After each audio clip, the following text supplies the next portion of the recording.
नमस्कार, मी आरती आणि आपण पाहताय आवाज इंडिया मराठी शोध सत्याचा. चला तर मग एक नजर टाकूयात टॉप 20 न्यूजवर. मुंबईतील नरिमन पॉइंट येथील ऐतिहासिक आणि व्यावसायिकदृष्ट्या महत्त्वाची एअर इंडिया इमारत अधिकृतपणे महाराष्ट्र शासनाच्या ताब्यात आली आहे. मुख्यमंत्री देवेंद्र फडणवीस यांच्या उपस्थितीत हस्तांतरण प्रक्रिया पूर्ण करण्यात आली. राज्य शासनाने एअर इंडिया असेट होल्डिंग कॉर्पोरेशनकडून ही इमारत तब्बल 1601 कोटी रुपयांना खरेदी केली आहे. पुणे जिल्ह्यातील शिरूर तालुक्यातील चांदहोड गावात वडिलोपार्जित जमिनीच्या वादातून 2 गटांमध्ये तुंबळ हाणामारी झाल्याची घटना समोर आली आहे. या वादात 50 ते 60 जणांच्या जमावाने लोखंडी रॉड, लाकडी दांडक्या आणि लाथाबुक्क्यांनी एकमेकांवर हल्ला केलाय. या मारहाणीत महिलांसह दोन्ही गटांतील अनेक जण जखमी झाले आहेत.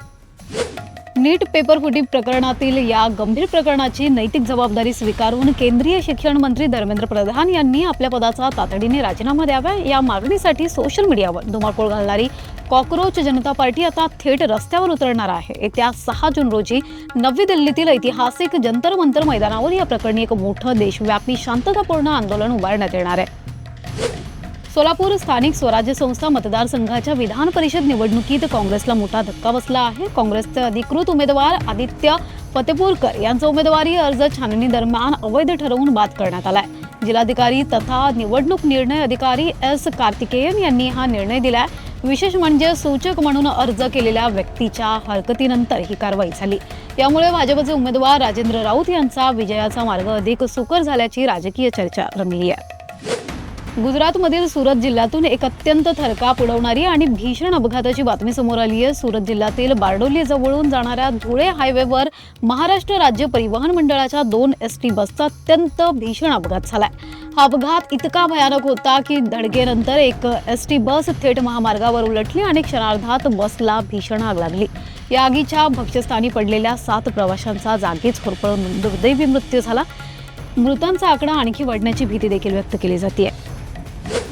विधान परिषदेच्या 17 जागांसाठी अर्ज दाखल करण्याचा कालचा अखेरचा दिवस होता. आजपासून अर्जाची छाननी होणार आहे. काही ठिकाणी मित्रपक्षाच्या उमेदवारांनी अर्ज दाखल केल्यामुळे महायुती आणि महाविकास आघाडीमध्ये तिढा निर्माण झाला आहे. महायुतीमध्ये बंडखोरीचे प्रमाण जास्त असल्याने या बंडखोरांना उमेदवारी अर्ज मागे घ्यायला लावण्यासाठी आणि त्यांची मनधरणीसाठी प्रयत्न करावे लागणार आहेत. कोकणात देखील शिवसेना आमदार महेंद्र दळवी यांच्या कन्या जुईली दळवी यांनी उमेदवारी दाखल केली आहे. मात्र राज्याचे उपमुख्यमंत्री एकनाथ शिंदे यांच्या सूचनेनंतर जुईली दळवी यांनी या निवडणुकीतून उमेदवारी अर्ज माघारी घेणार असल्याची माहिती सूत्रांनी दिली आहे. पालघर जिल्ह्यातील विरार परिसरातून एक अत्यंत धक्कादायक आणि मन सुन्न करणारी दुर्दैवी घटना समोर आली आहे. मोबाईलचा डिस्प्ले खराब झाल्यामुळे तो दुरुस्त करण्यासाठी घरातून पैसे न मिळाल्याने नाराज झालेल्या एका 17 वर्षीय अल्पवयीन मुलीने गळफास घेऊन आपले जीवन संपवलंय.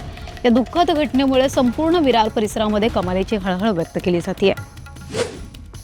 पंतप्रधान नरेंद्र मोदी यांनी नागरिकांना एक नवीन आणि महत्त्वपूर्ण आवाहन केलं आहे. नवीन सोनं खरेदी करण्याऐवजी घरात आणि मंदिरांमध्ये पडून असलेलं जुनं सोनं रिसायकल करा, असं आवाहन पंतप्रधान मोदींनी केलंय. या आवाहनामागे देशाची अर्थव्यवस्था बळकट करणे, परकीय चलनाची बचत करणे आणि वाढते आयात बिल नियंत्रित करणे यासारखी मोठी आर्थिक कारणे आहेत. अलीकडेच स्टार प्रवाह वाहिनीने नव्या कोऱ्या 8 मालिकांची घोषणा केली आहे. यात मराठी मीडियम या मालिकेच्या नायिकेची प्रचंड चर्चा आहे. चिन्मय मांडलेकर आणि मंदार देवस्थळी या सुपरहिट दिग्दर्शक जोडीची ही मालिका लवकरच छोटा पडदा गाजवण्यासाठी सज्ज झाली आहे. पण चर्चा आहे ती या मालिकेतील नव्या चेहऱ्याची. या मालिकेत रील स्टार श्रद्धा पवार प्रमुख भूमिकेत दिसणार आहे. सोशल मीडियावर रील बनवणाऱ्या 24 वर्षांच्या या रील स्टारला एका सुपरहिट गाणीत ते थेट मालिकेत प्रमुख भूमिका साकारण्याची संधी मिळाली आहे. अमरावती शहरात धक्कादायक घटना उघडकीस आली आहे. शहरातील तपोवन जंगल परिसरात युवतीचा अर्धवट जळालेला मृतदेह आढळलाय. हत्या करून मृतदेह जाळल्याचा प्राथमिक संशय व्यक्त करण्यात येतोय. गाडणेगर पोलिसांसह वरिष्ठ अधिकारी घटनास्थळी दाखल झाले असून मृत युवतीची ओळख पटवण्याचे प्रयत्न सुरू झाले आहेत. शेतकरी कर्जमाफी योजनेस कॅबिनेट बैठकीत मंजुरी. राज्यातील 56 लाख शेतकऱ्यांना लाभ. सहकार विभागाकडून अटी आणि शर्तीबाबत लवकरच परिपत्रक निघणार. मंत्रिमंडळ बैठकीत शेतकरी कर्जमाफीसह 3 धडाकेबाज निर्णय घेण्यात आलेत. मुख्यमंत्री ग्राम सडक योजना टप्पा 3 साठी कर्ज घेण्यास मान्यता देखील मिळाली आहे. मुख्यमंत्री माझी लाडकी बहीण योजनेतून तब्बल 80 लाख महिला अपात्र. देवेंद्र फडणवीसांची प्रतिक्रिया. म्हणाले 4 चाकी वाहन आणि निकषात न बसणाऱ्यांना वगळले. लाडकी बहीण योजनेचा बोगस लाभ घेतलेल्या 14,000 पुरुषांकडून सगळे पैसे वसूल करणार. सीएम देवेंद्र फडणवीस ॲक्शन मोडवर. अब्दुल सत्तार यांनी भाजपवर टीका करत त्यांच्याकडून शिवसेना हळूहळू संपवली जात असल्याचं म्हटलंय. त्यानंतर मंगळवारी अब्दुल सत्तार आणि अंबादास दानवे यांची गळाभेट झाली. अब्दुल सत्तार हे एकनाथ शिंदे यांना भेटण्यासाठी समृद्धी महामार्गाने मुंबईला जात होते. त्याच वेळी अंबादास दानवे हे देखील शिर्डीला जात होते. समृद्धी महामार्गावर एके ठिकाणी या दोघांच्या गाड्यांचा ताफा आमनेसामने आला. यावेळी दानवे आणि सत्तार यांनी गाडीतून उतरून एकमेकांची भेट घेतली आहे. शिंदेंची शिवसेना आणि राष्ट्रवादी अजित पवार गट हे भाजपला सोडून कधीही जाणार नाहीत. अजितदादा असे एकमेव नेते होते ज्यांनी भाजपला सोडले असते, कारण 2029 मध्ये अजित पवार मुख्यमंत्री झाले असते. मात्र आता असे धाडस कोणीही करणार नाही, कारण शिंदेंची शिवसेना आणि राष्ट्रवादी अजित पवार गट म्हणजे दात नसलेले वाघ आहेत, जे फक्त गुरगुरत आहेत. त्यांची अस्वस्थता ही केवळ सत्तेसाठी आहे. आम्ही मात्र जनतेच्या प्रश्नांसाठी अस्वस्थ आहोत, असे रोहित पवार यांनी म्हटलंय. काँग्रेसमध्ये प्रदेशाध्यक्ष हटाव मोहीम तीव्र झाली असून हर्षवर्धन सपकाळांविरोधात पक्षांतर्गत विरोधकांची मोटबांधणी सुरू असल्याच्या चर्चा आहेत. तसंच नाराज गट थेट दिल्ली हायकमांडकडे तक्रार करणार असल्याची माहिती सूत्रांकडून देण्यात येते. काही दिवसांपूर्वी बकरी ईदच्या कुर्बानीवरून भाजपने घेतलेल्या आक्रमक भूमिकेबाबत भाजपला घरचा आहेर देणारे केंद्रीय राज्यमंत्री रामदास आठवले यांनी आता महायुतीला निर्वाणीचा इशारा दिला. रामदास आठवले किंवा आरपीआय पक्षाला गृहीत धरू नका. विधान परिषदेत आम्हाला हक्काची जागा मिळायला हवी होती, तसेच आगामी महामंडळ वाटपात आरपीआय पक्षाला वाटा मिळाला पाहिजे, असे रामदास आठवले यांनी महायुतीला ठणकावून सांगितलंय. रामदास आठवले यांनी एक्सवर पोस्ट करून आपल्या या भावना व्यक्त केल्या आहेत. मान्सून संदर्भात एक महत्त्वाची अपडेट समोर आली आहे. केरळमध्ये 4 जूनच्या आसपास नैऋत्य मान्सून दाखल होण्याची शक्यता भारतीय हवामान विभागाकडून वर्तवण्यात आली आहे. मान्सूनच्या पुढील प्रगतीसाठी वातावरण अनुकूल असून लक्षद्वीप, केरळ आणि तामिळनाडूच्या आणखी काही भागात मान्सूनची आगेकूच अपेक्षित आहे, असं देखील हवामान विभागाकडून सांगण्यात आलंय.